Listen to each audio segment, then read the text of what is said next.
All right, guys, I finished another book. It's called When Likes Aren't Enough by Dr. Tim Bono. He is a psychologist at Washington University in St. Louis. He specializes in positive psychology.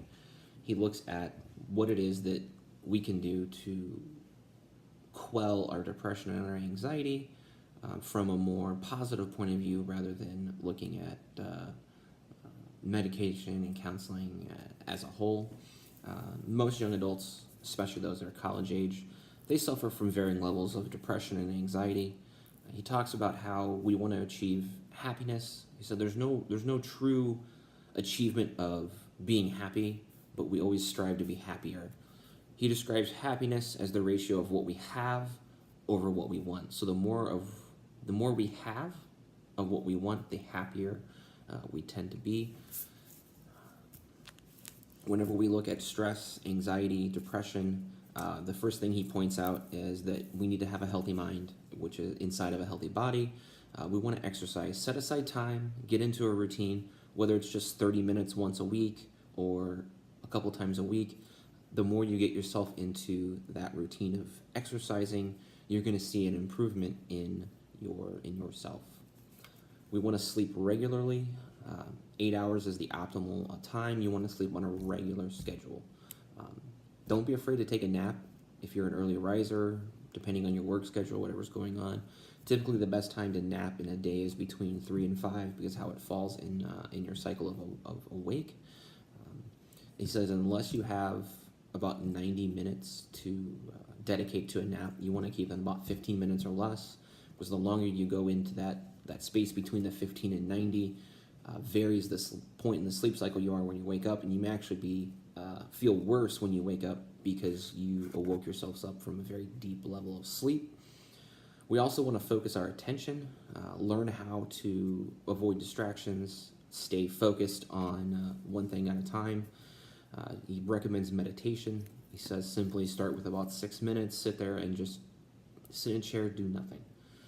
Think about your breathing. He said that there's no perfect way to meditate. If your mind will stray, just bring yourself back to your breathing, focus on your breathing, and it will become better for you. Practice it, the better you'll become at it, and your overall health will be better.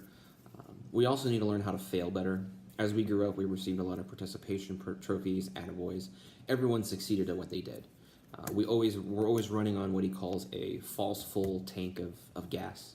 When that false full tank is full, our self-esteem is very high. So when we fail, we feel like we can always overcome that and accomplish it. He uses an example of someone that wanted to was in pre-med, but consistently and regularly failed chemistry exams, and used that knowledge that someone could told them they could do whatever they wanted to continue following that path when in reality that wasn't what was best for them. We have limited amounts of willpower. It is trainable, so the more that we use our willpower, we are able to cut our distractions even further. He says that there's no such thing as multitasking. It's simply doing more than one thing individually. So as you switch back and forth from one task to the next, you have to figure out where you are when you left off. So focusing on one task allows you to do better at that one task, as well as complete it in a faster amount of time. So you become much more efficient when you focus on one task rather than multiple at a time, because you simply can't do two things at once. We're always looking how to manage our time better. He says that people that set goals and deadlines are infinitely more successful than those that work freely without deadlines, or they set deadlines separate from what was originally established. As we set those goals, we can set them as broad or narrow as we want to, but we need those goals to achieve ultimately what we want to do in the end. And then ultimately, we're going to have a bad day. There's nothing we can do about that. So don't dwell on it, because as you dwell and you go outside and you scream, you're bringing more attention to the bad. Take the time, do something to take your mind away from it, understand your emotions, do a little extra exercise, read a book, go for a walk, talk to a friend. But then he says in the very end, we have to have a social connection. Whenever we have social connections, we're able to share experiences. When we share experiences, we're able to expand our horizons and figure out how we want to look forward to what it is. This was a very, very great book. It was eye-opening, very simple, to the point. I highly recommend that if you have access to this book or you're interested in this book, grab a copy, take a read. I got through it in about a day. It's a couple hours and you'll be good. Again, this is called When Likes Aren't Enough by Dr. Timothy Bono. Thanks.